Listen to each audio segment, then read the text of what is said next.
samahan niyo kami sa aming dokumentaryo ng pagsasalaysay ng buhay sa likod ng bawat trisiklong humaharurot sa kalsada. Sa aming pakikipanayam kay Tatay Dominador ay nagulat kami sa aming nalaman. Hindi namin inakala na sa likod ng mga trisiklong humaharurot sa kalsada ay may kwento ng buhay, hirap at sakripisyong nakatago. Dominador Balasabas, edad 65, sa Proctres, Aganan, Sibulan. Duwar na kong anak ko na minyo na. Tinanong namin si Tatay Dominador tungkol sa kanyang trabaho at napag-alaman namin mahigit 4 na dekada na pala siyang nakikipagpakpakan sa pamamasada. Biyahe 1981. Paano naman? 21 po kaya akong edad sugod kong biyahe. Kapit mo 50 years. Ha? 20, Sobra na. 1981 ka sa? 81. Niya, hantod karon 65 na ko. Kung edad. Namamasada noon si Tatay sa lungsod ng Dumaguete na kung saan malaki-laki ang kanyang kita. Subalit, nagbagong takbo ng kanyang trabaho nang mangyari ang nakakalungkot na trahedya. Koran naman nila kontrol. Itong last na itong 22 liwas eleksyon ba. Ditso ko grahe kay pagliko na ko nagikakulit sahil pag-abot sa tubangan sa BPI. Tay palong kong 5 taon. Ipayo na takos terminal mo sa dapit sa City Hall kay mukaon ko. Oo. Dito man di nasangit ko kuan for bin kanang minivan. Ako pag-ibutag sala ang katong atubangan sa BPI mga sikyo, mga kondi na nga. Ikaw na nun. Ayaw tay, ayaw kuan ang pilikap tay. Iya nang sala, ayaw gihatag na mong lisensya.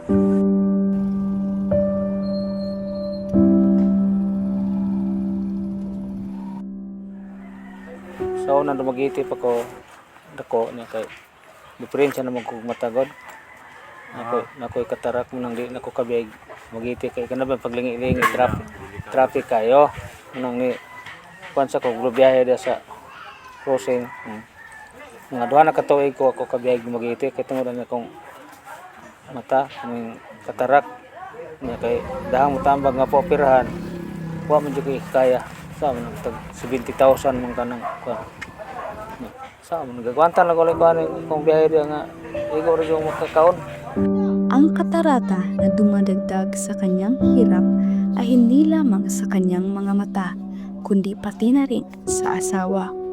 Subalit ganun pa man, kinakailangan ni Tatay na magpatuloy dahil sa kahirapan. O dire sa Dumaguete mo ko biyahe ko sa una karon ang biyahe baling mingawa kayo na sa 200 ka pen akong maginansya. Moro na ko niya akong abang 120. Moro na akong income kada adlaw mga 2 ka pen. Sige butang rag 100 o di 3,000 ang bulan ana. Moro gina among abot.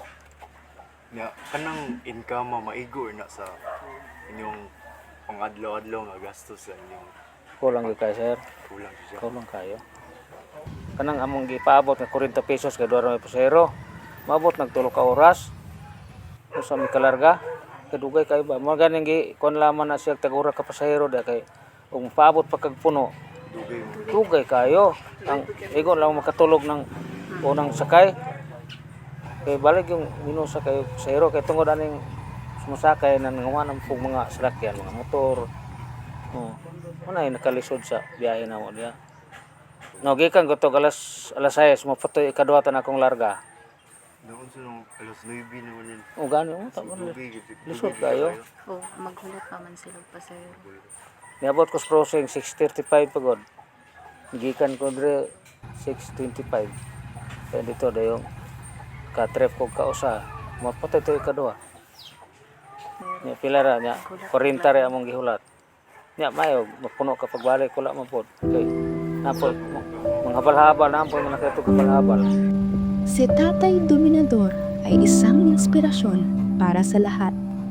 sapagkat sa kabila ng kanyang kahirapan at katarata ay patuloy pa rin na nagniningning Opo. ang kanyang diwa Paano at dito, dedikasyon. Prestige, dayong Casamira, dayong PWH, mo tayo pinakalayo na mo. Dito din. Oh, abot mo dito. Kay pag nay pa, pag pa yan nagsibulan, amo na yung highway na laman mo kay ari mo agi dire mo patod. Pag abot dito sa San Moritz kay na may bayad mo nang nay magpatod og Casamira o PWH. Pasahero mo pabayron kay ang ilang plete na may uban mahatag sa kwenta. Kuan pag 20 kay pa sulod J's pagbalik po J's di og 50 ilang plete kuag 20 di 30 na laman. Mo nang among ingon nga kamo ray bayad sa kuan dito tulpe dito. Sa 4 na dekada ni tatay sa kasada, natustusan niya ang kanyang mga anak sa pag-aaral at ang kanilang pangangailangan sa araw-araw. Isang patunay na kahit maliit ang kita, malaki ang puso. So pa mo yung ilagad pag Dada, tayo din yung Pasko ninyo ano? Ay kay sa next month December naman. Umpad super naman. Sa bawat biyahe, may kwento. At sa kwentong ito, natutunan natin na ang sipag at pagmamahal ang tunay na lakas ng buhay.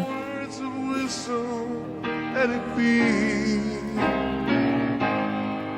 Let it be. Let it be. Let it be. Let it be. Whisper words of wisdom. Let it be. And when the broken-hearted people living in the world agree, there will be an answer. Let it be. Although they may be parted, there is still a chance that they will see. There will be an answer. Let it be. Let it be. Sa muli, ito ang manibela ng buhay. Kwento ng pagpupunyagi ni tatay sa kabila ng hirap at karamdaman.